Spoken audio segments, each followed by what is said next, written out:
이 시간 나는 여호와 너희의 하나님이라 하는 제목으로 하나님의 말씀을 나누겠습니다. 오늘 말씀에는 크게 두 가지의 사건이 기록되어 있습니다. 하나는 안식일에 나무를 했던 사람에 대한 하나님의 처결, 그리고 이 사건이 일단락 되어지고 난 뒤에 하나님께서 온 이스라엘 회중에게 아주 특별한 복장의 규례를 말씀하세요. 그들의 옷단 귀에 청색끈이 더하여진 술을 달게 하심으로써 그 술을 볼 때마다 하나님을 기억하고 하나님의 명령을 준행하는 그런 거룩한 삶으로 그들을 초청하십니다. 먼저 이 안식일에 나무를 했던 사람에 대해서 하나님께서 내리신 판결은 그를 온 이스라엘 회중이 진영 밖으로 끌어다가 돌로 쳐 죽일지니라 라고 하는 굉장히 엄하고 중한 명령이었습니다. 결과적으로만, 단면적으로만 이 사건을 이해하면 어떤 분들은 그렇게 말씀하실 수도 있을 것 같아요. 하나님 좀 너무 냉정하신 거 아닌가? 너무 좀 할 수도 있지. 너무 판결이 가혹하다. 이렇게 생각하실 분들도 계실 수 있겠지만 저는 이 사건이 가지는 그 본질적인 의미를 우리가 파악할 필요가 있다고 생각합니다. 그래서 이 사건이 가지는 이 진위를 제대로 좀 이해하기 위해서는 먼저 이 사건이 일어나기 직전에 이 이스라엘 백성과 하나님과의 그 관계적 국면을 좀 이해할 필요가 있어요. 근데 그 배경이 되는 사건이 제가 지난주에 잠시 언급했었던 가나안 정탐꾼 보고 사건입니다. 12명의 정탐꾼이 40일 동안 약속의 땅 가나안을 돌아보고 와서 이제 온 회중 앞에서 이 땅에 대한 평가를 얘기하는데요. 12명 중에 10명이 부정적인 보고를 내어놓았습니다. 그 땅은 절대로 우리가 취할 수 없는 땅입니다. 단 2명, 여호수아와 갈렙만이 아닙니다. 하나님이 우리와 함께 계신데 당연히 우리는 그 땅을 취할 수 있습니다. 라고 하는 긍정적인 보고를 내놓았죠. 안타깝게도 이 이스라엘 회중들은 하나님이라는 존재를 완전히 배제한 채 평가를 내렸던 이 불신앙적인 10명의 정탐꾼의 보고를 자신들의 입장으로 취했습니다. 울고 불고 난리가 났습니다. 우리 이제 다 죽게 됐다고 그들이 이제 동요하기 시작했고 차라리 애굽에서 죽었던 게 더 나았겠다. 아니 지금이라도 그 땅에 가서 거인들 손에 죽느니 이 광야에서 죽는 게 더 낫다. 망발을 막 하면서 그렇게 원망과 불평을 쏟아놨는데 갈렙과 여호수아가 봤을 때 얼마나 답답했겠어요. 옷을 찢어가면서 그들을 좀 최선을 다해서 이제 설득해 보려고 애를 썼지만 이미 그 부정적인 사고에 휩싸인 이스라엘 백성들이 마음을 돌이키긴 어려웠습니다. 오히려 그들은 여호수아와 갈렙을 향하여서 돌을 쳐들었습니다. 돌로 그들을 쳐 죽이려고 했던 바로 그 시간 하나님께서 온 이스라엘 회중 앞에 나타나십니다. 제가 여러분께 자주 말씀드리는 그 말이 있는데요. 사람은 크게 두 부류로 나눌 수 있다 했죠. 하나님의 편에 선 자, 하나님의 반대편에 선 자. 중간지대, 회색지대는 없다고 했습니다. 지금 여호수아와 갈렙이 하나님의 편에 선 자로서 자신들의 입장을 분명하게 했기 때문에 이들을 향하여서 이스라엘 회중들이 돌을 들었다는 건 단지 이 두 사람에 대해서 돌을 들었다는 의미를 넘어서서 그들과 한편에 함께 서 계시는 하나님을 향해 돌을 들었다는 의미가 됩니다. 얼마나 기가 막힌 노릇입니까? 하나님께서 말씀하십니다. 내가 어느 때까지 이 악한 회중을 참으랴. 그들의 말이 내 귀에 들린 대로 내가 시행하겠다. 그들의 어떤 말이 하나님의 귀에 들렸을까요? 그 땅 못 들어간다고. 그냥 여기서 죽는 게 더 낫겠다고 한 그 말 그대로 이루어주겠다라고 말씀하시는 거예요. 이스라엘 백성들을 향한 하나님의 구체적인 판결문이 어떤 것이었는지 우리 말씀을 통해서 한번 읽어보기 원하는데요. 민수기 14장 34절 우리 같이 읽겠습니다. 시작. 너희는 그 땅을 정탐한 날수인 40일의 하루를 1년으로 쳐서 그 40년간 너희의 죄악을 담당할지니 너희는 그제서야 내가 싫어하면 어떻게 되는지를 알리라 하셨다 하라. 아멘. 40일의 하루를 1년으로 쳐서 총 40년입니다. 광야 동안에 이 40년을 광야에서 유리하고 방황하다가 끝끝내는 가나안 약속의 땅을 입성하지 못한 채 죽게 될 것이다 라는 이 끔찍한 결말을 말씀하시면서 이게 내가 싫어하면 어떻게 되는지 알게 되는 사건이야 라고 말씀하시거든요. 그런데 이 한글 성경에서 내가 싫어하면 어떻게 되는지에 대해서 이렇게 의역한 부분인데 이걸 히브리어 원어상으로 직역을 해보면 테누아티라고 해서 나의 증오, 나의 적이, 나의 이 적대라는 단어로 해석이 됩니다. 그러니까 지금 하나님의 적의를 불러일으키는 하나님의 적대감을 불러일으키는 대상으로 지금 이스라엘 회중이 서 있다는 겁니다. 그러니까 하나님의 그 특별한 돌보심을 입고 인도하심을 받고 하나님의 사랑의 대상으로 서야 마땅한 그들이 하나님의 대적, 원수가 되는 참담한 상황에 놓이게 된 것이죠. 어쩌다가 그들은 이러한 국면을 맞이하게 된 걸까요? 그 배경에 대해서도 성경이 기록하는데요. 같이 읽어봅시다. 민수기 14장 22절 23절입니다. 있습니다. 내 영광과 애굽과 광야에서 행한 내 이적을 보고서도 이같이 10번이나 나를 시험하고 내 목소리를 청종하지 아니한 그 사람들은 내가 그들의 조상들에게 맹세한 땅을 결단코 보지 못할 것이요 또 나를 멸시하는 사람은 한 사람도 그것을 보지 못하리라. 아멘. 하나님이 말씀하십니다. 내가 그들에게 얼마나 수많은 이적과 기사를 보여줬니? 근데 열이면 열 그들이 나에게 응답할 기회가 있을 때마다 그들은 언제나 불신앙으로, 언제나 불순종으로 나에게 응답했어. 이것이 하나님께서 이스라엘을 한참 보고 내리신 최종 결론이라는 거예요.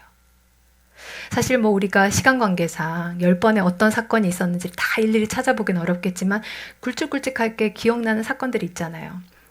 하나님께서 이제 이집트에서 그들을 빼내시면서 처음 마주했던 홍해바다 앞에서 우리를 여기 물에 빠뜨려 죽게 하려고 여기까지 인도해냈냐. 불평과 원망을 쏟아냈던 그 첫 번째 사건의 시작으로 해서 광야길이 진행되는 동안 물이 없을 때마다 그들은 불평과 원망을 쏟아놨고 또 하나님의 말씀을 받으러 시내산에 모세가 올라갔을 때 그 기간을 기다리지 못해서 이 금송아지를 만들어 우상을 숭배했었고 고기가 먹고 싶은 욕구가 올라왔을 때마다 또 하나님 앞에 불신앙의 말을 쏟아놨고 가나안 정탐꾼의 보고에서 양패가 나뉘었을 때도 여전히 불신앙의 그 보고를 자신들의 입장으로 고수했던 뭐 셀 수 없죠. 그럼 번번이 그들에게 주어지는 기회를 항상 불신앙과 불순종으로 일궈냈던 그들에 대해 하나님께서 너희는 그런 자로구나 라고 지금 결론을 내리시는 겁니다. 그럼 어떤 분들은 또 이렇게 생각하실 수 있을 것 같아요. 10번째까지는 그랬어도 11번째는 좀 다르지 않을까요? 근데 저는 다르지 않았을 것 같아요. 일단은 하나님께서는 우리 현재, 과거, 미래를 통전적으로 보시는 분이시거든요. 그래서 그분의 결론이 그렇다면 그런 겁니다. 그런데 그것을 제외하고서라도 가까운 예로 우리는 하나님의 그 수많은 기적과 이사 앞에서 10번이나 번번이 자신의 마음을 완악하고 강팍하게 먹어서 최종적인 자신의 인생의 결론을 하나님의 대적이 되겠노라고 이 마무리 지었던 한 인물을 알고 있기 때문입니다. 그게 누굴까요? 애굽 왕 파라오가 그랬잖아요.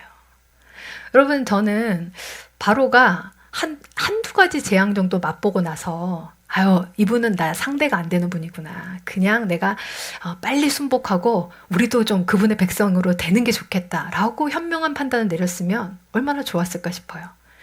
굳이 10가지 재앙을 다 맛보고 나서 그제서야 이제 애굽에 있는 모든 장자들의 죽음, 가축에 이르기까지 첫 태생이 다 죽임당하지 않습니까? 그 끔찍한 재앙을 맛보고 나서야 두 손 두 발 다 들고 이스라엘을 보내주잖아요. 근데 사실 그것도 그들의 최종 결론은 아니었어요. 조금 시간 지나니까 아깝거든요. 다시 잡아오고 싶거든요. 쫓아 들어가서 마지막 그 순간까지 내가 하나님의 이 대적이 되겠노라는 그 최종 결론을 가진 그들이 맞이한 결말이 무엇이었습니까? 홍해 한가운데서 전원 몰살, 수장되는 것이었죠. 그래서 하나님께서 이 이스라엘의 이 면모를 보시면서 그들의 안에서 이 바로의 모습을 보셨던 것 같아요. 그리고 아까 우리가 읽었던 부분에 기록되어 있는데요. 그 죄악이 너희에게로 돌아가게 될 것이다.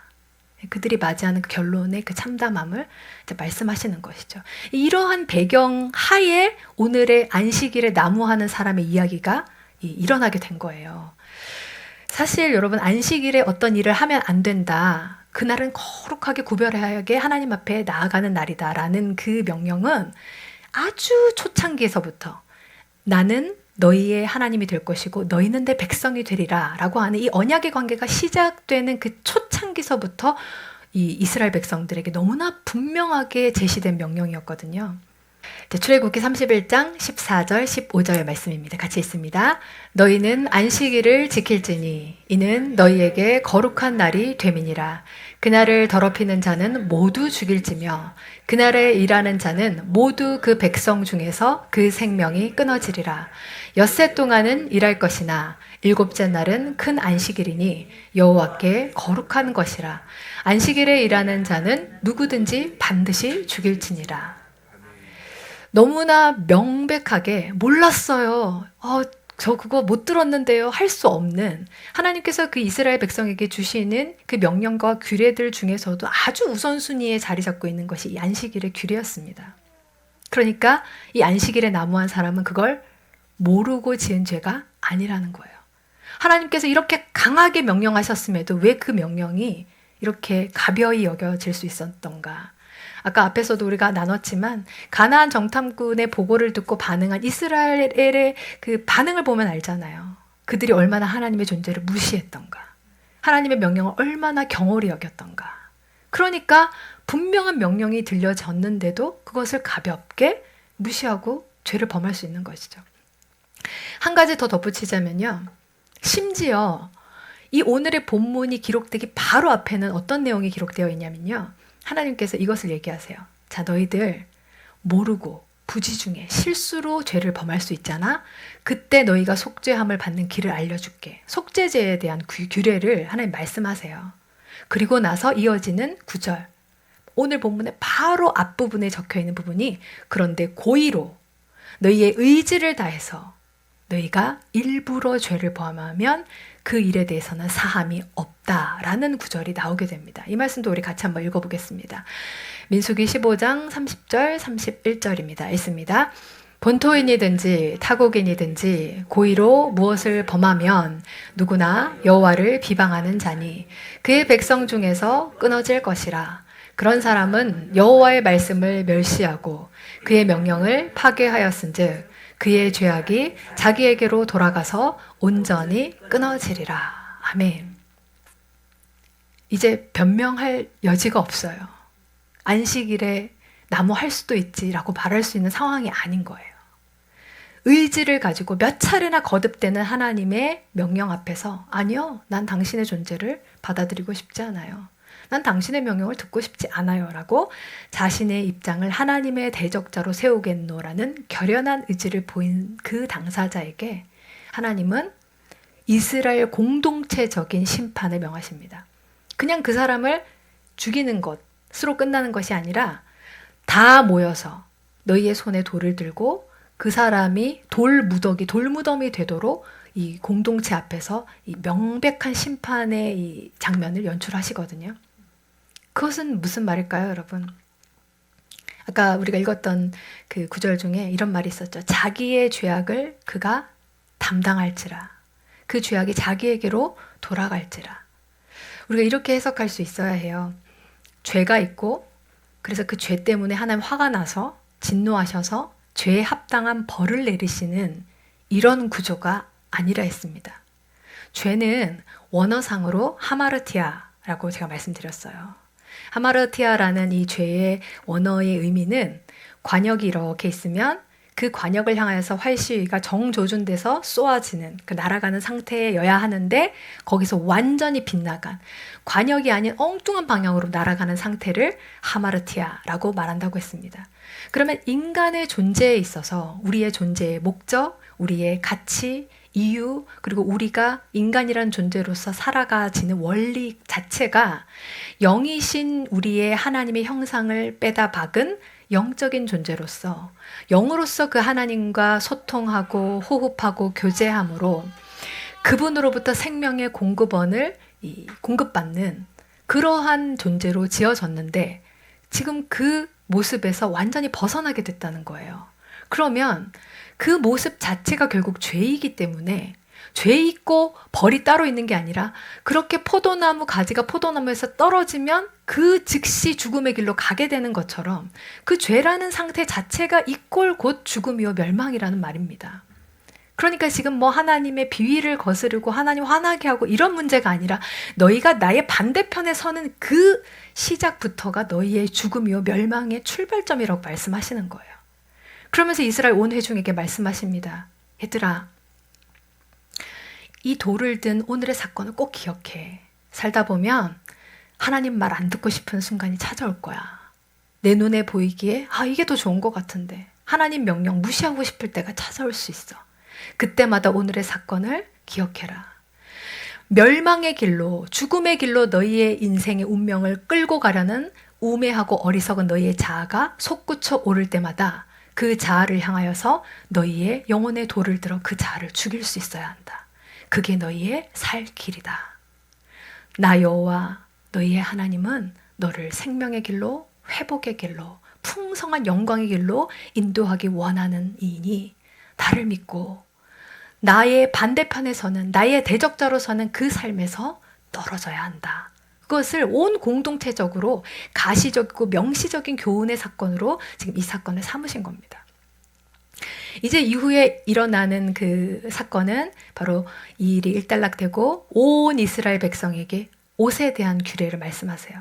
너희의 옷단 귀에 청색끈이 포함되어 있는 술을 매달아서 항상 이게 일상생활하면 대롱대롱 매달려서 보일 거 아니에요. 그거 보면서 하나님을 기억하라고. 구체적으로 어떻게 말씀하시는지 한번 말씀을 통해 확인해 볼게요. 15장 39절입니다. 시작.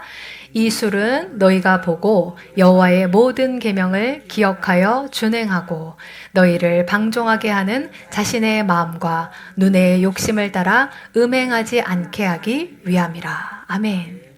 자, 여러분, 그 술을 보면서 하나님 기억하라는 거예요. 아, 맞다. 여기 하나님 계시지. 아, 맞다. 하나님 지금 내 말 듣고 계시지. 지금 하나님이 내 모든 생각과 마음을 감찰하고 계시지. 그래, 나의 오늘 모든 일상은 하나님 앞에 있지. 이 인식을 가지고 살아가라고 하시면서 그러한 삶을 바꿔서 이야기하면 음행하지 않는 삶이다 라고 말씀하십니다. 여러분, 음행이라는 단어는 아무 사이에서나 통용되는 단어가 아니에요. 친구 사이에 뭐 음행했다 이런 말 쓰겠습니까? 심지어 연인 사이에도 음행이라는 말은 쓰지 않아요. 어떤 사이에서만 정절을 지켜야 하는 의무가 있는 남편과 아내, 부부 관계에서만 음행을 했다, 음행을 저질렀다 이런 표현을 쓰는 겁니다. 그러면 오늘의 이 본문 말씀을 통해 우리는 알 수 있죠. 하나님께서 하나님과 이스라엘 백성, 오늘로 치면 오늘의 영적 이스라엘인 저와 여러분과 하나님의 관계를 어떤 관계 속에서 바라보고 계시다고요? 부부 관계 속에서 바라보고 계시다는 의미입니다. 제가 이제 결혼 10년 차예요. 그러니까 큰아이가 10살이 됐거든요. 그런데 제가 목사의 직임을 갖고 있지만은 한 남편의 아내로서 오직 남편에게만 저의 마음을, 몸을, 제 전 존재를 허락하는 그런 아주 보수적인 사랑을 하는 게 정상적입니까? 아니면 그냥 전 인류의 적으로다가 앞집, 빵집 아저씨도 사랑하고 커피숍 총각도 사랑하고 그게 정상입니까? 당연히 전자일 거 아니에요. 그러니까 여러분, 부부관계에 있어서는 배타성이 항상 기본적인 전제가 됩니다. 나와 내 배우자만이 가지는, 그 둘만이 가지는 고유한 영역에 누구도 침범할 수 없어요. 내 배우자가 아닌 다른 이성은 절대로 허용될 수 없는 그 독특한 배타적인 사랑이 부부관계의 가장 기본입니다. 그런데 제가 이 배타성을 무시하고 여보, 내가 그래도 목사인데 여러 남자 성도들을 사랑해줘야 되지 않겠어? 일단 오늘은 빵집 아저씨 집에서 자고 올게. 이렇게 얘기를 하면 그럴 일 없겠지만 그걸 들은 저희 남편이 맞아. 당신이 목사인데 내가 당신을 독점하려 하면 안 되지. 잘 다녀와요. 이렇게 반응을 한다면은 이게 정상이에요, 아니에요? 진짜 제 남편이 저를 사랑한다면 어떻게 반응해야 됩니까?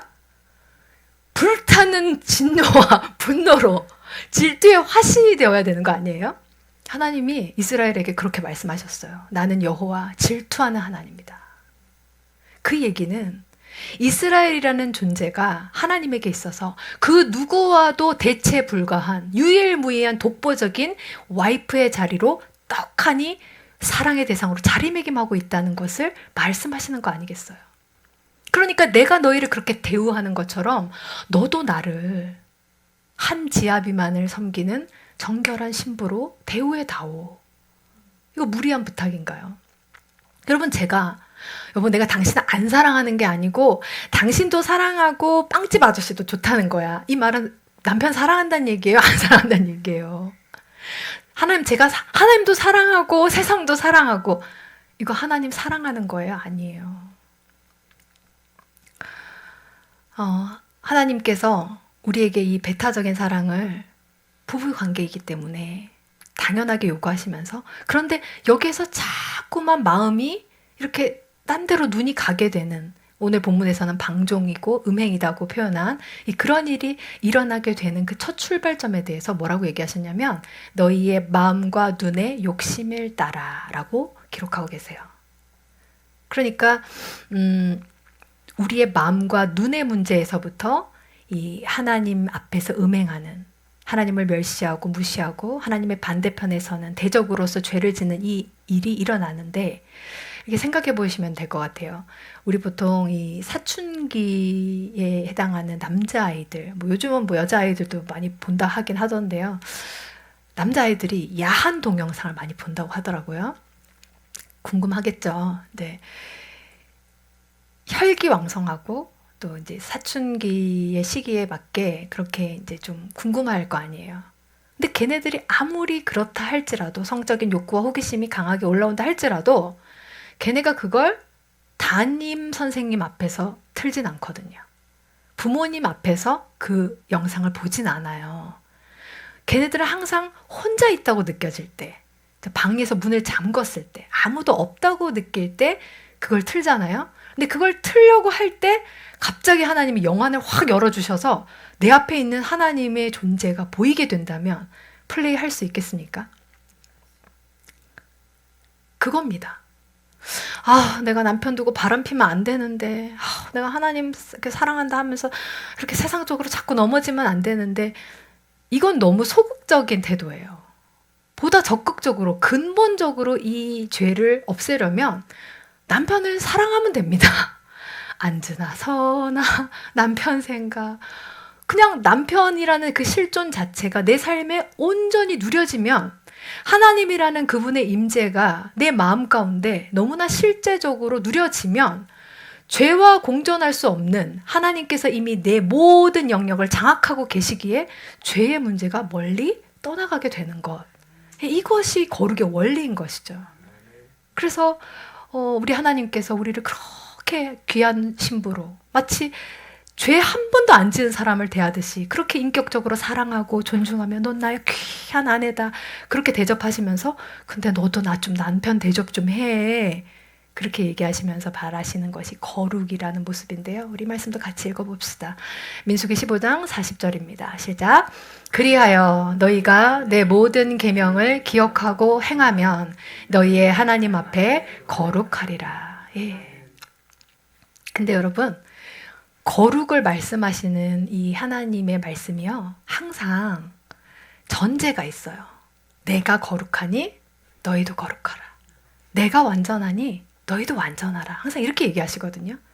이 말 속에서 우리는 뭘 캐치할 수 있냐면, 하나님이 지금 하나님과 우리를 운명 공동체로 묶어서 생각하시는구나.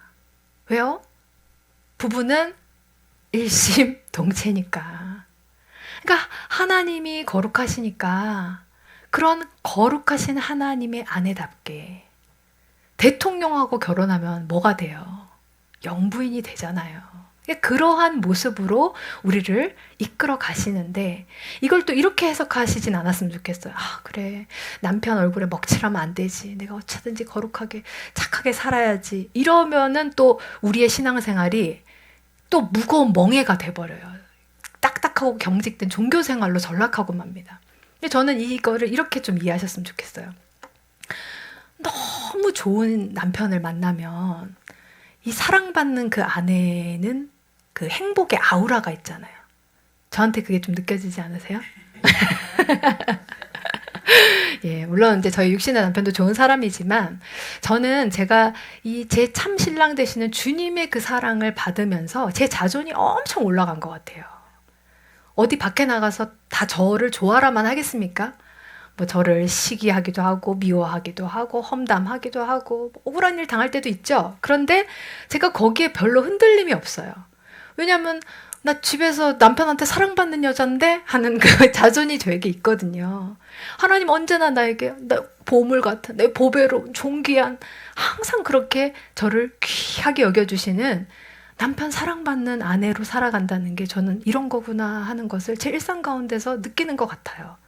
그래서 안 좋은 일이 안 일어난다가 아니라 교회 다니면 좋은 일만 일어납니다. 이거 거짓말이잖아요. 안 좋은 일이 일어나는데 그게 별로 저한테 큰 문제가 안 되는 거죠. 아유, 뭐 그럴 수도 있지. 그 사람이 말하는 내가 진짜 아닌데 뭐. 내 남편 되시는 우리 하나님께서 말씀하시는 내가 진짜인데 뭐. 거뜬히 넘어가 줄 수 있는 이 힘 말입니다. 그런데 이 남편이 사랑만 해주는 게 아니라 또 능력도 좋은 거예요. 뭐 앞에 막 생계를 걱정하고 어떻게 뭘 입을까 뭘 먹을까 걱정 안 해도 된대요. 이제 나만 믿으래요. 얼마나 좋아요. 근데 이렇게 남편의 사랑을 받다가 보면 처음에는 그 받는 행위에 집중하게 돼요. 좋아. 어머, 이런 이벤트도 또 해줬어. 역시 자기 짱이야. 계속 감격하고 감사하는 그 시간들이 어느 정도 지나서 그 세월들이 쌓이게 되면 조금 우리의 태도가 달라지게 돼요. 어떻게 달라지냐면, 근데 내가 이렇게 받기만 하다 보니까 나도 좀 우리 남편 같은 사람이 되고 싶네. 우리 남편하고 이야기만 하면 나 밖에 나가서 막 짜증났던 거 그게 어느새 다 풀어져. 우리 남편하고 이야기만 하면 그냥 생명이 막 솟아나는 것 같아. 근데 나도 누군가한테 그런 사람이 되면 얼마나 좋을까. 우리 남편은 어쩜 이렇게 마음이 따뜻할까. 아휴, 내가 부끄러울 정도인데 근데 나도 저 사람하고 이렇게 조금 산 세월이 있으니까 조금은 닮아가질 수 있지 않을까. 자꾸만 하나님의 면모를 담고 싶은 사모함이 드는 거예요. 거룩해야 돼 라는 의무와 책무가 아니라 너무 좋은 남편을 보면서 겪으면서 아침 저녁으로 살을 부대끼고 살아가면서 나도 그런 거룩한 사람이 되고 싶어요 하는 그 소망이 우리의 삶의 모습을 우리의 이 삶의 자리를 바꾸어가는 것. 이것이 주님께서 우리에게 명하시는 거룩의 참 모습인 겁니다. 너무 좋은 신랑 되신 우리 하나님. 오늘 마지막 절에 이렇게 말씀하시거든요. 같이 읽어볼게요. 나는 여호와 너희 하나님이라. 나는 너희 하나님이 되려고 너희를 애굽 땅에서 인도해 내었느니라. 나는 여호와 너희의 하나님이니라. 이거 무슨 말이겠어요? 나 너의 남편 아니고 네 남편이야. 내가 너 왜 너랑 결혼한 줄 알아? 내가 왜 너한테 장가든 줄 알아? 종살이하는 그 비루하고 기구한 그 운명을 건져주려고. 남편 잘 만나면 옛말에 왜 팔자 고친다 이런 말이 있잖아요. 그 팔자 고쳐주려고 내가 너랑 결혼한 거야. 왜 과부처럼 살아? 왜 지압이 없는 사람처럼 살아? 저는 하나님을 만나고 나서 정말 인생이 달라진 것 같거든요. 전 걱정이 없어요. 염려가 없어요. 하나님이 아실 텐데, 하나님이 계시는데,